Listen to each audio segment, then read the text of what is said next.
Welcome back to the channel, CBS Beyond the Gates, Spoilers Family. It is a beautiful Tuesday, and honestly, I am so ready to dive into the absolute chaos that is happening in Fairmont Estates right now. Grab your coffee, or maybe something stronger, because we have got a massive amount of drama to unpack for the Tuesday, July 28 episode. And let's just start right off with Deanna and Noah. Because last week on Beyond the Gates, we saw that whole situation at Orphey Gene's, and it was actually kind of adorable. Deanna rescued this guy whose credit card was completely maxed out. He had no cash on him at all. He just wanted a slice of pie, and he had to rely on the kindness of a total stranger to bail him out with a $20 bill. And Noah gave her his number for Venmo purposes because his phone was dead. The vibes between Deanna and Noah were so flirty and fun. It showed Deanna in such a different light. Because, let's be real, she has been so intensely focused on breaking up her sister Vanessa and Joey Armstrong. Deanna has this whole secret revenge agenda against Joey because of what happened to their dad, Doug. She's been talking to that mysterious father figure on the phone, she's been plotting to nail Joey to the wall, and she's just been so tense. So seeing her smile and flirt, it was a breath of fresh air. But then we found out who Noah actually is. After leaving Orphey Gene's, Noah went to Garland Memorial and ran into his dad, Dr. Kyle Rollins. Yes, Noah is Kiel's son. They had a couple of really tense moments, but they figured out their drama. Noah is going to stay at his dad's place. And Kiel even told him he has to get a job as the free clinic's new general manager. So this struggling musician is sticking around for the foreseeable future. And according to the spoilers for Tuesday, July 28, Deanna and Noah reconnect. I am so here for this. Deanna desperately needs a distraction from the dark, heavy stuff with Joey. But wait, a part of me is a little worried. Joey just found Doug's scorched earth letter that basically proves Joey had someone murdered. Joey is paranoid right now. Joey's sister Heather is also back in town to tie up loose ends, and Vanessa just caught Heather snooping in the casino's lower level. The Armstrongs are dangerous. So, is it safe for Deanna to be distracted by a new romance right now? Probably not. But maybe Noah is exactly what she needs to keep her grounded. Or maybe I'm just a sucker for a good meet cute. We will see how their second encounter goes, but I have high hopes for them. So, moving across town, we have to talk about Nicole. Oh, Nicole. The psychiatrist is currently dating two men, Carlton and Kiel. Yes, the same Kiel who is Noah's dad. This town is so small, you guys. Nicole loves dating both of them. She keeps talking about not wanting to end what she's got going on just yet. She feels really comfortable with Carlton, who knows her so well. And things are developing really nicely with Kiel. But then there is Ted. Ted is always in the mix. She claims she's no longer having fantasies about her ex-husband, but we all know that's not entirely true. So what does Nicole do with all this romantic confusion? She turns to her little sister Dani for relationship advice. I literally laughed out loud at my screen when I read this spoiler. Dani? Really? Nicole is asking Dani Dupree for advice on how to handle a complicated love life? Let's just pause and think about this for a second. Nicole has absolutely no idea what happened between Dani and Bill Hamilton during the tornado. She doesn't know that her little sister had a torrid, passionate hookup in an elevator with Haley's husband.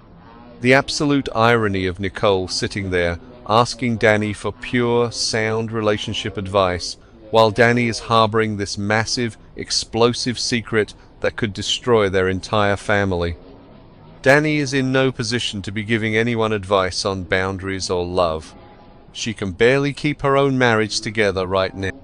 And speaking of Dani's marriage, things are so bad with Andre. Tuesday is going to be day 4 of Andre being completely rattled because of that mystery gift that landed at Dani's door. First it was the anonymous champagne bottle, and now this new gift. Andre is spiraling. He is so paranoid, and honestly, he has every right to be. Bill is sending these things, we all know it. Bill checked himself out of the hospital against medical advice. He's ignoring his tremors and slurred speech, and he's just focused on tormenting Dani and pulling her strings. So Andre is stressed to the max. He turns to Ted, his uncle, and his go-to source of support. The spoilers say Andre attempts to confide a secret he harbors. There's that word again. Attempts. Something tells us he won't be successful. He's probably going to chicken out at the last second, or someone is going to interrupt them. Why can't these characters just communicate? It is so frustrating to watch Andre suffer in silence. Just tell Ted. Just tell him that you think Bill Hamilton is stalking your wife. But Ted might not be the best listener right now anyway, because Ted has his own messy situation. Shanice made a really bold move. She shared her feelings with Ted after he told her he was falling in love with her. The feelings were mutual, and she finally said it out loud. And now, all of a sudden, Shanice is planning for her future. If this is about a future with Ted, we have to ask, should she be? Is this a case of too much too soon for Garland's best nurse? I think it is. I really, really think it is. Because let's look at the timeline here. Just yesterday, on the Monday, July 27 episode, spoilers said Ted crossed a line with Nicole, his ex-wife. So how can Ted be falling in love with Shanice and letting her plan a future when he is crossing boundaries with Nicole? Ted is so confused. I used to root for Ted and Shanice, I really did. But now, I kind of feel bad for Shanice. She is putting her whole heart on the line, and Ted is still lingering in the past. Okay, maybe I'm being too harsh on Ted. He did fend off Leslie recently, but still. You can't cross lines with your ex while your new girlfriend is planning your future together. It's just going to end in tears. And speaking of tears and drama, let's talk about the younger generation. The Dupree cousins are having a really hard time right now. That live stream Chelsea did with Eva, about Eva's transplant story, it completely messed with Kat's head. Kat is already feeling so vulnerable. She just rejected Tomas's marriage proposal, she bought that condo, she's trying to establish her independence. But seeing Chelsea bond so deeply with Eva over this medical trauma, Kat feels like she is losing Chelsea. She thinks she might lose yet another person in her life to Eva's charms. It's really sad to watch Kat feel so replaced. So Naomi takes it upon herself to address this sudden rift. Naomi steps in and attempts to broker peace between Chelsea and Kat. But honestly, why is this Naomi's job? Naomi is going through the most terrifying time of her life right now. She just found out she tested positive for the BRCA. She is facing the possibility of a double mastectomy and having her ovaries removed.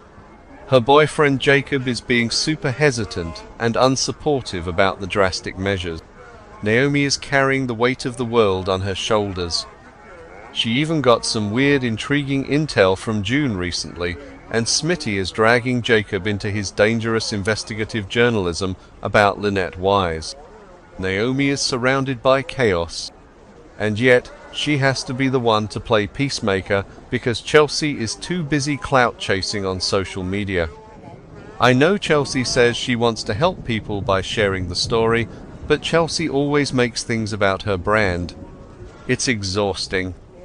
Naomi shouldn't have to manage her sister's friendships right now.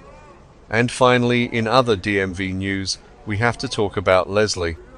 Because, of course, we do. Eva's live stream actually did its job. It got her story out there, and it landed Eva an interview with the press. It's a huge opportunity for Eva to spread awareness about transplants and help people in similar positions. But when Eva gives an interview, her mother enters the picture. Everything has to be about Leslie. It is no shock at all that Leslie tries to hijack the press opportunity. It is so typical. I mean, think about it. Leslie is a narcissist.